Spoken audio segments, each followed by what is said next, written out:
மக்களே அனைவருக்கும் வணக்கம். ஸோ என்னடா என்ன லைவ் காண அப்படின்னு தேடி இருப்பீங்க. சாரி மக்களே, என்னால் ப்ரீமியர் தான் கொடுக்க முடிஞ்சு. ஸோ 6:30 மணிக்கு நான் லைவ் வர முடியல. ஸோ அதனால் இந்த டைத்துக்கு நீங்கள் இப்போ ஃபாலோ பண்ணிக்கங்க. இன்னைக்கு ஒரு நாள் மட்டும், நாளைக்கு லைவ் வந்துடும். ஓகேவா? ஸோ ஆடியோ வீடியோ கிளியராக தானே இருக்குது? எஸ், நல்லா எக்கோ அடிக்கிற அளவுக்கு இருக்குது. ஸோ போயிடலாம் தானே? போயிடலாமே. ஸோ அதற்கு முன்னாடி உங்களுக்கு queries இஷ்யூஸோ இருந்துச்சுன்னா இதனோட இன்ஸ்டா ஐடி மேலே ஜாக்சன் சாரோடது. எப்போனாலும் என்னால் மெசேஜ் பண்ணுங்கள். ஸோ நம்ம ராயல் பாஸ் ஆஃபர் போயிட்டு இருக்கியா? ஸோ CWJ30 இந்த கோடு வந்து நான் ஆல்ரெடி நிறைய தடவை சொல்லியிருக்கேன். ஸோ இந்த கோடை வந்து யூஸ் பண்ணிக்கோங்க. ஸோ இன்னையோட இந்த கோடு எக்ஸ்பீரியன் ஆகிறதுக்கான வாய்ப்புகள் மிக மிக அதிகம். ஸோ உங்களுக்கு வந்து ஒரு 600 ருபீஸ் ஆஃபர் கிடைக்கணும். நீங்கள் 199 இருக்க ராயல் பாஸை வெறும் 1399 பர்ச்சேஸ் பண்ணணும்னு நினச்சிங்கன்னா இந்த கோடை யூஸ் பண்ணி பர்ச்சேஸ் பண்ணிக்கோங்க. கண்டிப்பாக உங்களுக்கு இந்த ராயல் பாஸ் வந்து ஒரு பெனிஃபிட்டான விஷயமா இருக்கும். ஸோ நம்மளோட எல்லா அப்டேட்ஸும் உங்களுக்கு கூடிய விரைவில் அதில் அப்டேட் பண்ணப்படும். ஸோ நிறைய அப்டேட்ஸ் வரப்போகுது. ஸோ வேணுன்றவங்க இப்போயே பர்ச்சேஸ் பண்ணி யூஸ் பண்ணிக்கோங்க. பர்ச்சேஸ் பண்ணுற லிங்க் கீழே டிஸ்கிரிப்ஷனில் வச்சிருக்கேன். ஓகேவா? எஸ். ஸோ இப்போ என்ன பார்க்க போகிறோம் அப்படின்னா, ஜனவரி 28 கரண்ட் ஆஃபீஸ் தான் பார்க்கணும். ஆல்ரெடி 27 வரையும் பார்த்துருந்தோம். ஸோ 22 கரண்ட் ஆஃபீஸை இப்போ பார்த்துடலாம். ஒரு பிரச்சனை கிடையாது. Okay, done. So important days. So National Geographic day January 27, January 24 National Geography day வந்து அப்சர்வ் பண்ணப்படுகிறது. இது நேஷனல் ஜியோகிராஃபி சொசைட்டி அப்சர்வ் பண்ணுறாங்க. 1988 இருந்து இந்த நேஷனல் ஜியோகிராஃபி சொசைட்டி உருவாக்கப்பட்டுச்சு ஜனவரி 24. அந்த டேவை தான் வந்து அவங்க நேஷனல் ஜியோகிராஃபி டேவாக அப்சர்வ் பண்ணுறாங்க அப்போ இருந்து. ஸோ இந்த டே எதற்கானது அப்படின்னு பார்த்தீங்கன்னா, நம்ம நேஷனல் ஜியோகிராஃபிக் சொசைட்டி வந்து அவங்களோட கான்ட்ரிபியூஷனை ஹானர் பண்ணுற விதமாக இந்த டே இது இருக்கணும். ஸோ இவங்க முக்கியமாக என்ன பண்ணுறாங்க அப்படின்னா, so science, exploration, environmental conservation, so இந்த ஃபீல்டில் வந்து அவங்களோட ஒர்க்கை வந்து அவங்க கான்ட்ரிபியூஷனை கொடுத்துக்கிட்டே இருக்காங்க. ஸோ எர்த் எப்படி இருக்குது, நேச்சர் எப்படி இருக்குது, ஸோ அதை ஹியூமனிட்டி எந்த லெவலில் டெவலப் பண்ண வேண்டி இருக்கிறது, ஸோ எப்படிலாம் நம்ம பிளானட்டை ப்ரிசர்வ் பண்ணுறதுக்கு வேலை பார்க்கணும், இது எல்லாத்தையுமே இந்த சொசைட்டி பண்ணிக்கிட்டே இருக்காங்க. நேஷனல் ஜியோகிராஃபிக் சொசைட்டி பண்ணிக்கிட்டே இருக்காங்க. ஸோ அவங்களோட தினம் தான் நேஷனல் ஜியோகிராஃபிக் டே ஜனவரி 27. 22 வந்து நம்ம இவர் லைன் ஆஃப் பஞ்சாப் இருக்கார். யார்? லாலா லஜ்பத் ராய். அவரோட பர்த் அனிவர்சரி மட்டும் தான் இருந்துச்சு. ஸோ அதனால் 27 இந்த ஒரு நியூஸ் இருந்துச்சு. ஸோ மிஸ் ஆயிடுச்சுன்றக்கா இந்த நியூஸ் ஆட் பண்ணியிருக்கேன். ஸோ நேஷனல் ஜியோகிராஃபிக் சொசைட்டியோட CEO ஜின் ஸ்டிஃபான்ட்லர், headquarters Washington DC, USA, founded 1888. ரைட்டா? ரைட்டு. ஸோ இதே மாதிரி நம்ம world leprosy day. So world leprosy day வந்து ஜனவரி 26, அதாவது லாஸ்ட் சண்டே ஆஃப் ஜான்வரி. சரியா? லாஸ்ட் சண்டே ஆஃப் ஜான்வரி வந்து வேர்ல்டு லிப்ரசி டே வந்து அப்சர்வ் பண்ணப்படுகிறது. இந்த வருஷம் ஜனவரி 26 இப்போ முடிஞ்சிருக்கு. ரைட்டா? அதையும் தெரிஞ்சுக்கோங்க. ஸோ லிப்ரசி டிசீஸ் வந்து எந்த லெவலில் இம்பாக்ட் ஏற்படுத்தும் கம்யூனிட்டி லெவலையும் இண்டிவிஜுவல் லெவலையும், ஸோ அதை எப்படி சரி பண்ணணும், அதை பற்றின அவேர்னஸ் கிரியேட் பண்ணணும். அதற்கான தினமாக லிப்ரசி டே வந்து last Sunday of January observe பண்ணப்படுகிறது. சரியா? எஸ். ஸோ இதற்கு என்ன க்ளூ அப்படின்னு பார்த்தீங்க அப்படின்னா, yes 27 geographic. So yes. So எப்படி சொல்கிறது, நேஷனல் ஜியோகிராஃபி சேனல் எல்லாருக்கும் தெரிஞ்சிருக்கும். ஸோ இந்த நேட் ஜியோ, ஸோ பார்த்துருப்பீங்க, ஒரு டப்பா கலர் பஞ்ச கலர் டப்பா போட்டிருக்கோம். ஸோ இந்த சேனல் உங்களுக்கு தெரியாமல் இருந்துச்சுன்னா நீங்கள் வந்து ஒரு அக்மார்க் 90 and early 2K கிட்ட இருக்கவே முடியாது. ஏன்னா ஸோ இந்த நேஷனல் ஜியோகிராஃபின்ற சேனலே வந்து நாங்கள் வந்து ஒரு பொழுதுபோக்கு சேனலாக பார்த்துக்கிட்டு இருந்த ஒரு ஜென்ரேஷன் தான் நம்மலாம். ஸோ நேஷனல் ஜியோகிராஃபி எத்தனாவது, நேஷனல் ஜியோகிராஃபி சேனல் ஆரம்பிச்சு எத்தனை வருஷம் ஆச்சு அப்படின்னு பார்த்தீங்கன்னா 27 வருஷம் ஆச்சு அப்படின்னு ஞாபகம் வச்சுக்கோங்க. எஸ், நேஷனல் ஜியோகிராஃபி சேனல் ஆரம்பிச்சு எவ்வளோ ஆச்சு? 27 வருஷம் ஆச்சு. Appointment. So first woman to lead NASA as acting administrator. அதாவது வந்து நாசாவோட அட்மினாக பில் நெல்சன் இருந்தார். இப்போ வந்து அவர் வந்து ஜனவரி 20 இல்லப்பா நான் வெளியே போய்க்கிறேன்னு சொல்லிட்டாப்புல. ஸோ அவருக்கு பதிலாக நம்ம ஜான் எஃப் கெனடி ஸ்பேஸ் சென்டரோட டைரக்டரா இருக்கு, 11வது டைரக்டரா இருக்க ஜானட் இ பெட்ரோ ஆக்டிங் அட்மினாக நாசாக்கு அப்பாயின்ட் பண்ணப்பட்டிருக்கார்கள். முதல் முறையாக ஒரு பெண் வந்து நாசாவோட அட்மினிஸ்ட்ரேட்டராக பொறுப்பெடுத்துக்கிறாங்க, நம்ம ஜானட் இ பெட்ரோ. சரியா? ஸோ 11வது director of John F Kennedy space சென்டரோட டைரக்டராக இருந்த நம்ம ஜானட் பெட்ரோ வந்து நாசாவோட அட்மினாக பொறுப்பெடுத்திருக்கிறார்கள். முதல் முறையாக நாசாவோட அட்மினாக முதல் பெண் ஒருத்தவங்க அப்பாயின்ட் பண்ணப்பட்டிருக்கிறார்கள். ஸோ நாசா அட்மின் யாரு? Janet Petro, headquarters Washington DC, USA, founded 1958. சரியா? பெட்ரோவில் பெட்ரோ. சரியா? பெட்ரோ. கிளியர். ஸோ இதே நம்ம அயர்லாண்டோட பிரசிடென்ட் பிரைம் மினிஸ்டராக மைக்கேல் மார்டின் அப்பாயின்ட் பண்ணப்பட்டிருக்கிறார். அயர்லாண்டோட பிரசிடென்ட் யாரு? 2 பேரும் மைக்கேல் தான் சொல்லியிருந்தேன். கரெக்டா? So Michael Higgins. எஸ், அது மட்டும் தான் ஞாபகம் இருக்கு. So Michael Higgins. Clear. President பேர் மைக்கேல் ஹிகின்ஸ், பிரைம் மினிஸ்டர் பேர் வந்து Michael Martin. Right. Clear. Michael கண்டுபிடிச்சது அயர்லாண்டு அப்படின்னு ஞாபகம் வச்சுக்கணும். Correct. MOU. So BEE and TERI இங்கிட்ட MOU to establish centre of excellence on energy transition. அதாவது வந்து நம்ம பியூரோ ஆஃப் எனர்ஜி எஃபிஷியன்சியும் நம்ம இந்த எனர்ஜி அண்ட் ரிசோர்ஸ் இன்ஸ்டிடியூட் 2 பேரும் வந்து ஒரு MOU போட்டிருக்காங்க. எதற்காக அப்படின்னா, நம்ம ஹைதராபாத்தில் ஒரு எனர்ஜி டிரான்சிஷனுக்கான சென்டர் ஆஃப் எக்ஸலன்ஸ் கொண்டு வரணும் அப்படின்றதான் இந்த MOUக்கான முக்கியமான வேலை. ஸோ இதன் மூலமாக என்ன பண்ண போகிறாங்க அப்படின்னா, ஸோ இந்த சென்டர் ஆஃப் எக்ஸலன்ஸ் கொண்டு வரது மூலமாக ஹைதராபாத்தில் இந்த எனர்ஜி டிரான்சிஷன் ஃபீல்டில், எனர்ஜி டிரான்சிஷன் டெக்னாலஜி அண்ட் ஃபீல்டில் வந்து நிறைய ரிசர்ச் பண்ணுறது, இன்னோவேஷன்ஸ் கொண்டு வரது, நிறைய கெப்பாசிட்டி பில்டிங் ட்ரைனிங்ஸ் கொடுக்குறது, இது எல்லாமே வந்து இந்த எனர்ஜி டிரான்சிஷன் ஃபீல்டில் வந்து பண்ண போகிறாங்க நம்ம BEயும் டிஇஆரையும் சேர்ந்து, சரியா, டிஇஆரையும் சேர்ந்து ஒரு அக்ரிமெண்ட்டை போட்டு ஒரு சென்டர் ஆஃப் எக்ஸலன்ஸ் கொண்டு வர போறாங்க ஹைதராபாத்ல. சரியா, சென்டர் ஆஃப் எக்ஸலன்ஸ் எல்லாத்துக்குமான அந்த எனர்ஜி டிரான்சிஷன் தேவையான ரிசர்ச் பண்ற இடமாகவும், இனோவேஷன்ஸ்க்கான இடமாகவும், கெபாசிட்டி பில்டிங் ட்ரைனிங் கொடுக்குற இடமாகவும் அந்த ஹைதராபாத்தை வந்து நாங்கள் மாத்திரம் சென்டர் ஆஃப் எக்ஸலன்ஸா கொண்டு வரோம், எனர்ஜி டிரான்சிஷனான சென்டர் ஆஃப் எக்ஸலன்ஸை உருவாக்குறோம் ஹைதராபாத்ல அப்படின்னு சொல்லி நம்ம பிஇயும் டிஇஆரையும் வந்து அறிவித்திருக்கிறார்கள். சரியா, ஸோ பிஇயோட DG Abhay Bakre, headquarters New Delhi, founder 2002. Right. So இதே மாதிரி நம்ம National Institute of Fashion Technology, so இது வந்து ஒரு நியூஸ் தெரிஞ்சு வச்சுக்கோங்க. So National Institute of Fashion Technology Hyderabad இருக்காங்கல்ல, ஸோ இதுவும் ஹைதராபாத்ல தான் நடந்தது. என்ன அப்படின்னு பார்த்தீங்கன்னா விஷன் நெக்ஸ்ட் அப்படின்னு சொல்லி ஒரு பிளாட்ஃபார்ம் ஒன்று கொண்டு வந்திருக்காங்க. சரியா, என்ன அப்படின்னு பார்த்தீங்க அப்படின்னா, ஸோ ஏஐ மூலமா ஆர்டிஃபிஷியல் இன்டெலிஜென்ஸ் எமோஷனல் இன்டெலிஜென்ஸ் ரெண்டு மூலமாக செயல்படுற ஒரு பிளாட்ஃபார்ம் தான் இந்த பிளாட்ஃபார்ம். ஸோ ஒவ்வொருத்தவங்களோட ரிவ்யூஸை வச்சு அந்த இது கிரியேட் ஆகும். ஸோ அதான் வந்து எமோஷனல் இன்டெலிஜென்ஸ் சொல்லுவாங்க.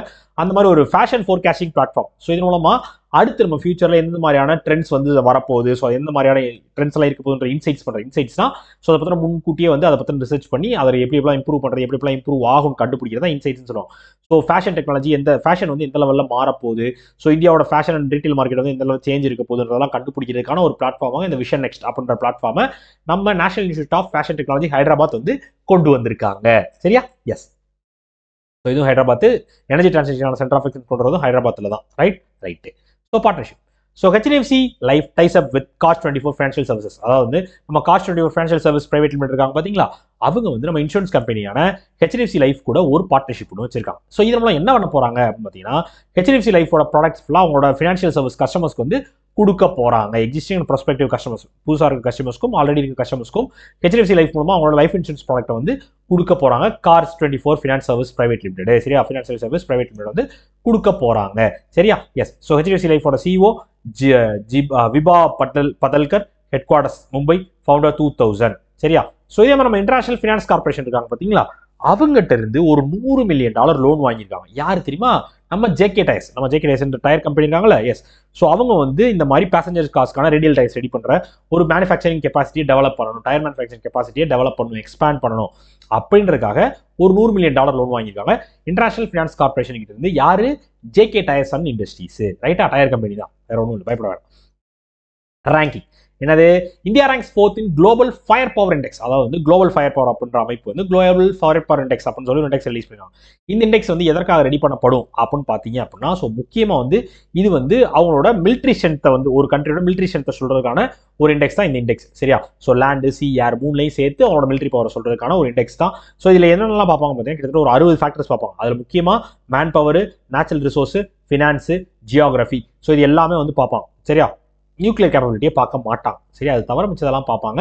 ஸோ இந்த மாதிரி ஒரு 60 ஃபேக்டர் செலக்ட் பண்ணி, ஸோ அந்த மாதிரி ரேங்கிங் பண்ணதுல இந்தியா வந்து வேர்ல்டு லெவலில் 4வது இடத்த பிடிக்கும். பவர்ஃபுல் மிலிட்ரி இந்த வேர்ல்டு 4வது இடத்த பிடிச்சிருக்காங்க. ஸோ இவங்களுக்கு மேலே யார் யாருக்கு பார்த்தீங்கன்னா யூஎஸ், ரஷ்யா, சைனா, ஸோ இவங்க 3 பேர் இருக்காங்க. இவங்களுக்கு அடுத்து இந்தியா தான் வந்து 4வது இடத்துல இருக்காங்க இந்த குளோபல் ஃபயர் பவர் இண்டெக்ஸ்ல. சரியா, பவர்ஃபுல் மிலிட்ரி இந்த வேர்ல்டுல 4வது இடத்துல இருக்காங்க இந்தியா. ரைட்டு. ஸோ இதே மாதிரி நம்ம ஃபிஸ்கல் ஹெல்த் இண்டெக்ஸ் அப்படின்னு சொல்லி ஒரு இண்டெக்ஸ் ரிலீஸ் பண்ணாங்க. நம்ம நித்தி ஆயோக் முதல் முறையாக இந்த வருஷம் தான் ரிலீஸ் பண்ணிருக்காங்க நியூ டெல்லியில.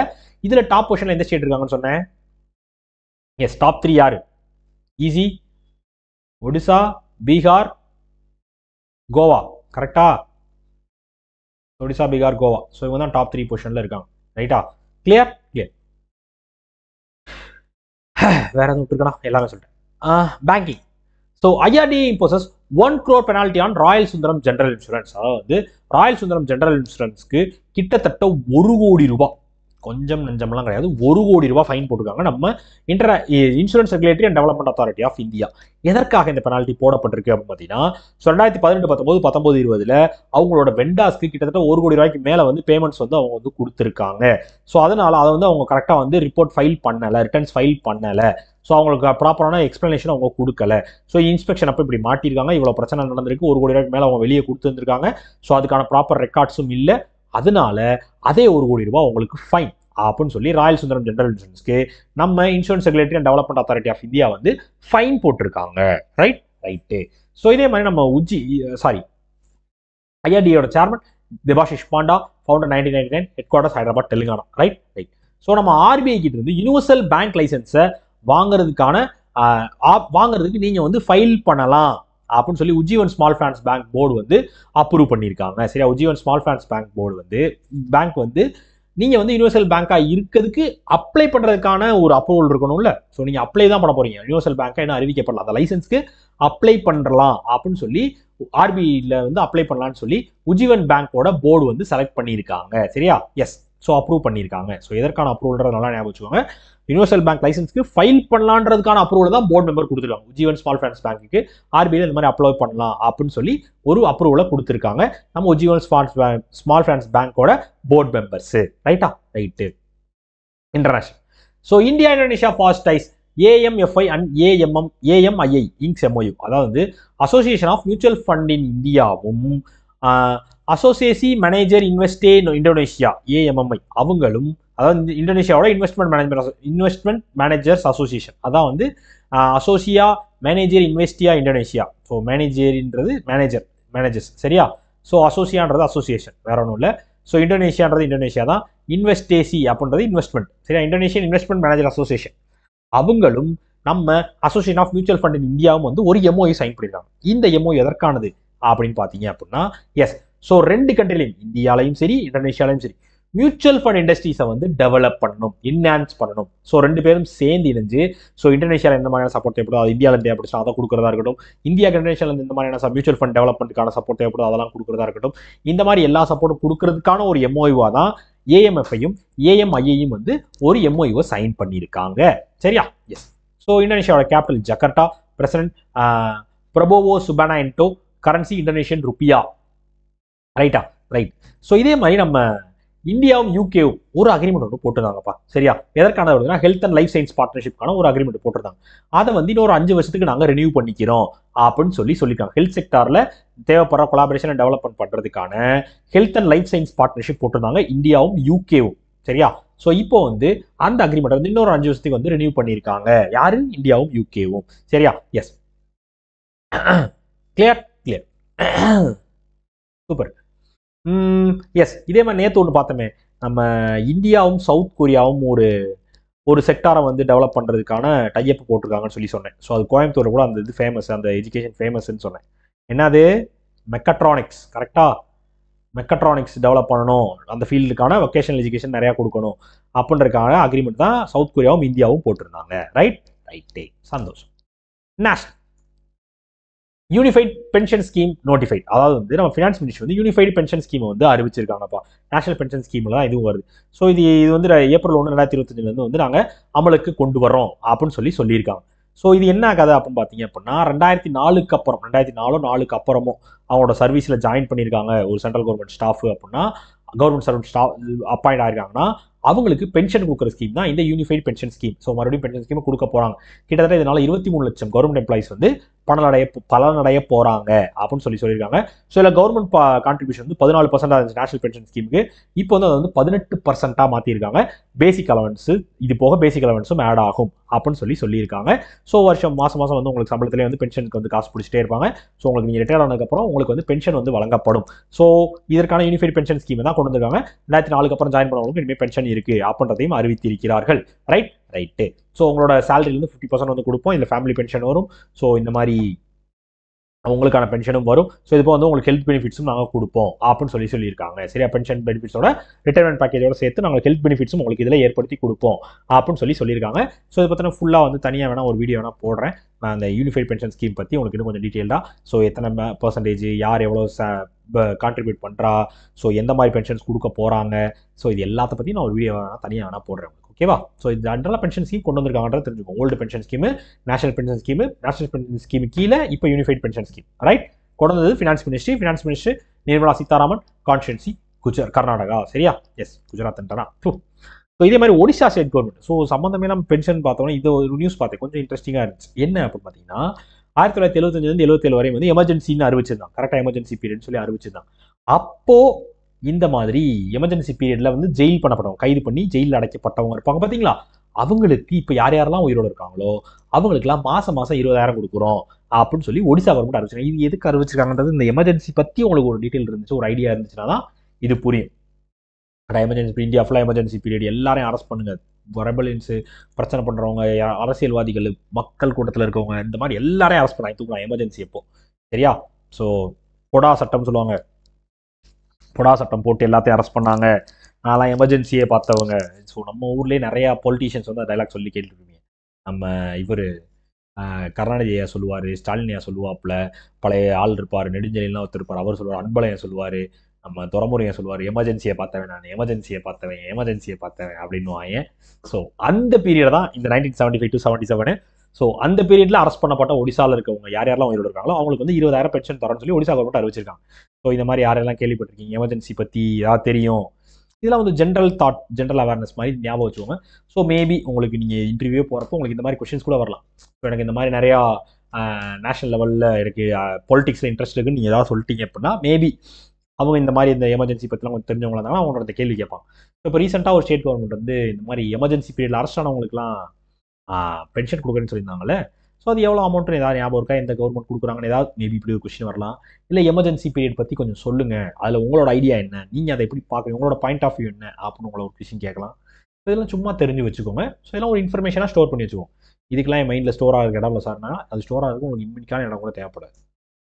Okay, yes. ஸ்போர்ட்ஸ்.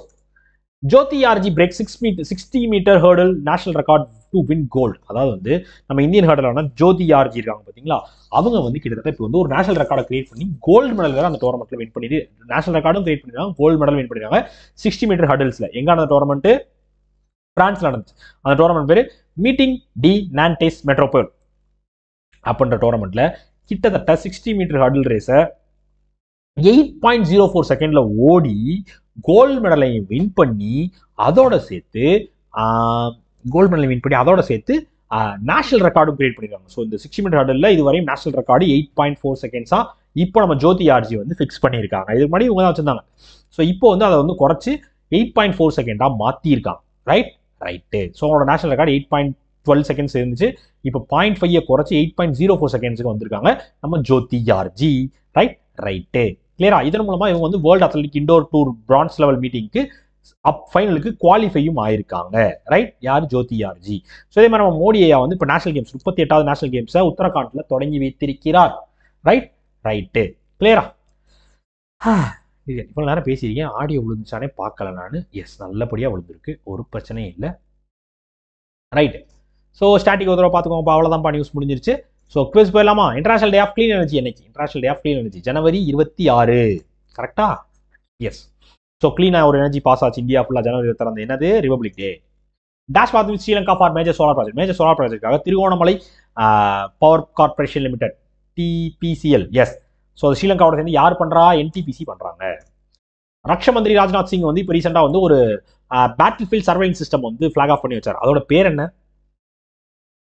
ஈஸியான ஒரு கொஸ்டினாக கேட்டிருக்கேன்னா சொல்லுங்க பாப்போம். Sanjay. Dash acquires FCRA licence to accept foreign donation. Foreign donation வாங்குறதுக்கான FCRA லைசன்ஸை இப்போ ரீசெண்டாக நம்ம ஹோம் அஃபேர்ஸ் மினிஸ்ட்ரியிலேருந்து யார் வாங்கியிருந்தா? ஒரு கோவில் வாங்கியிருந்தாங்க, பங்கே பிகாரி டெம்பிள், உத்தரப்பிரதேசில் இருக்கு. Indian grand master, Malaysian title, நம்ம 9th ஜோஹர் இன்டர்நேஷனல் செஸ் டோர்னமெண்ட்டை வின் பண்ணாரு. அவர் பேர் என்ன? இனியன் பன்னீர்செல்வம். சூப்பரே. ஸோ அவ்வளோதான் மக்களே.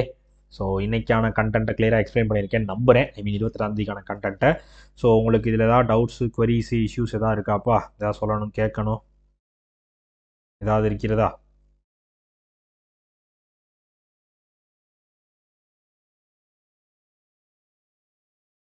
எதுவும் இருந்தாலும் சொல்லுங்கள்.